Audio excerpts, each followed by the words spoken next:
let's talk about bedtimes. How do you get your child to go to bed on time? And how do you get them to stay in bed? First of all, consistency.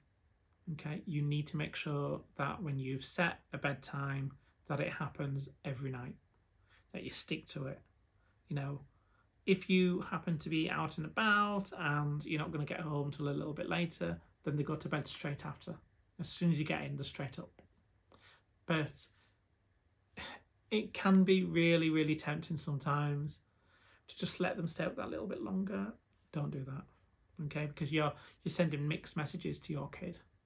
They're not going to know when bedtime actually is. They're going to think that, you know, it's something that can be negotiated, and it's not. Bedtime is bedtime. And one thing you might want to explain if your children are kind of old enough is to explain that, you know, one of the reasons why they go to bed is to make sure that you and your partner, you know, or you know, whoever has got time to spend together. It's really important that people have their own time, and make that really clear. So, for example, if bedtime is 7:30, then it's 7:30. On a Friday and a Saturday, when it's not a school night, you might decide that they get to stay away a little bit later. But honestly, please do not make it really late. Half an hour extra is fine. So 7:30 on a school night, 8 o'clock when it's not a school night. And if you do that consistently, you will not have any problems because they're going to know when bedtime is. Now, I bet you're there thinking, well, you know what? My children know what time bedtime is and they still don't go up on time. I would ask yourself, are you actually, honestly, being consistent? And if they're not going up, you need to make sure that you are dealing with it in a really positive and calm way. So, if bedtime is 7:30 and you've got an 8-year-old, let's call him Jasper, okay? You need to make sure that you limit screen time activity maybe an hour before, because you want to switch from activities that are going to get him really hyper to something that's really calming. And if he's on a phone or a tablet, he could be playing games, and that is not calming, okay? So 6:30, devices away. So you need to then make sure that Jasper knows what the routine is from 6:30 until 7:30. So it might be that you start off with a nice relaxing drink, some hot milk, okay? Hot milk and bananas is actually quite good for helping children sleep. Once he's kind of having a drink and maybe you're sat down watching a little bit of TV for a little bit, or you are playing a board game, something really relaxing but that's not too competitive, then it's important to then move to the kind of the brushing teeth stage. You don't want to leave that until bed. Do it beforehand. So maybe if 6:30 is when screens are stopping, maybe at 7 o'clock, that's when when the teeth get brushed.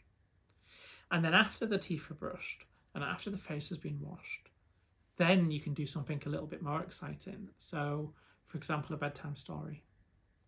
And so if Jasper delays when it comes to brushing teeth and washing face, then the only thing that's actually been lost is that time where you get to do something nice together.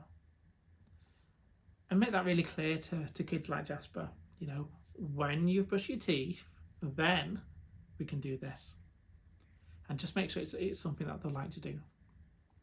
Something that will work really well is bringing a little bit of playfulness to it. So get a little teddy and throw it to each other. Yeah.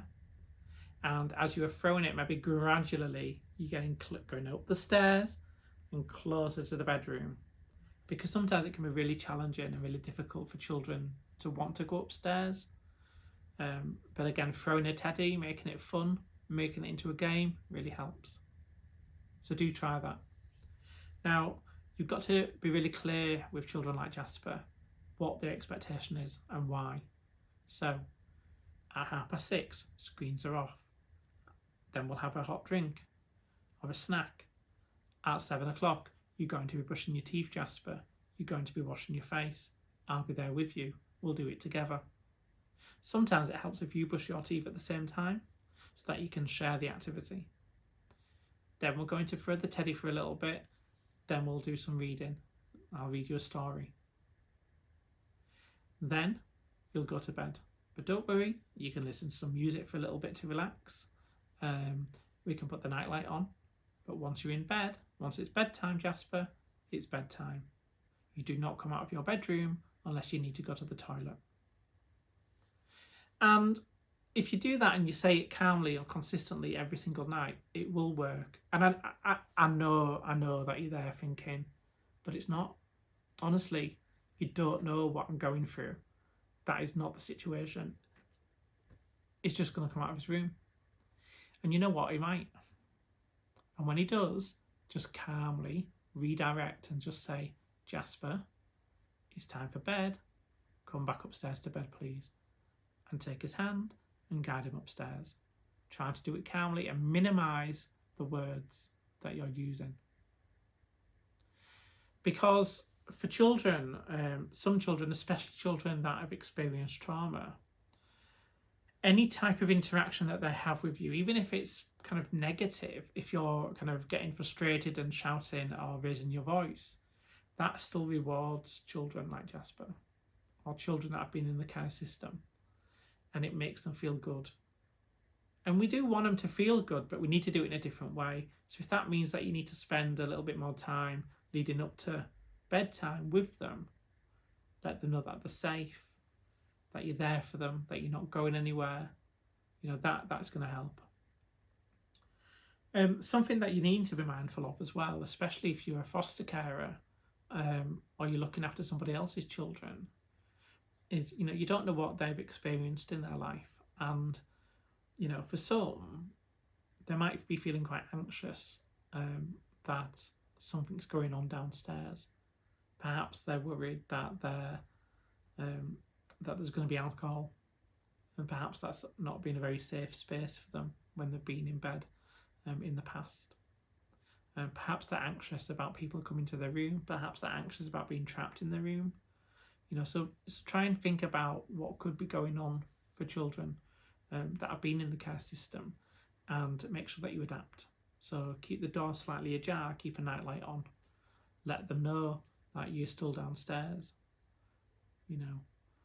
What you could also do is, if you've got an Alexa speaker or some kind of speaker in their room, just dial up and just check on them that way.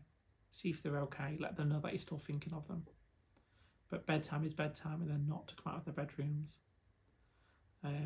One thing that you might need to do is agree maybe a certain number of free passes. So perhaps 1 or 2 times Jasper can leave his bedroom, but he needs to just stick to those passes, because then it gives him a sense of control. It gives him something that he can manage himself. If children are trying to disrupt and stop other people from having a good time while they're in bed, completely natural.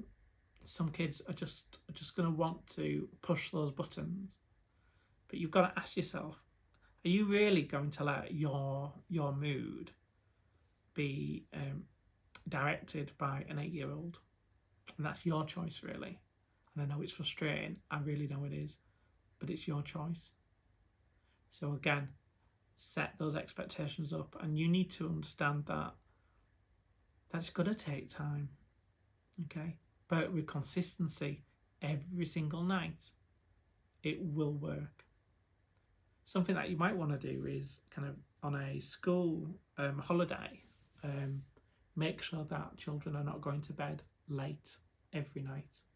So, because it's really important that you and your partner, if you've got a partner, have got that downtime together. So make sure that if bedtime is 7:30, then perhaps on a Friday and Saturday is 8 o'clock. Sunday, back to 7:30. Monday, 8 o'clock. Tuesday, back to 7:30. Wednesday, 8 o'clock. Thursday, back to 7:30. Friday, Saturday are late nights as they normally are. So that's 8 o'clock. Then back to an early night on Sunday. You see what I'm doing? We're mixing and matching it. Late night, early night, late night, early night, late night, early night. And the Friday and Saturdays are always, always late. That sense of structure is really going to help children understand what's acceptable and not. So those are just some of the things that need to be doing. If you've got a partner that you don't live with, and you are co-parenting, then it's really important that you have a discussion about agreeing a basic routine around bedtimes that they stick to as well when your child is staying with them. And I know it can be really difficult because if they're letting them stay up later, then of course you're going to be the bad cop. You are going to be the one that they can act out to. But I guess you always need to make sure that your children know that different households have different rules. What one family does, another family doesn't, or what one home does, another home doesn't. Every home is different. Ideally, you and your ex-partner should just agree to put your differences aside and stick to it. But if they don't, then just reiterate that message and you do what is right for you and your family, your household. So they're just some tips. I hope you found it useful. And if you've got any questions specifically about bedtimes, pop it in the comments section. I will get around to coming back with an answer for you. Until next time.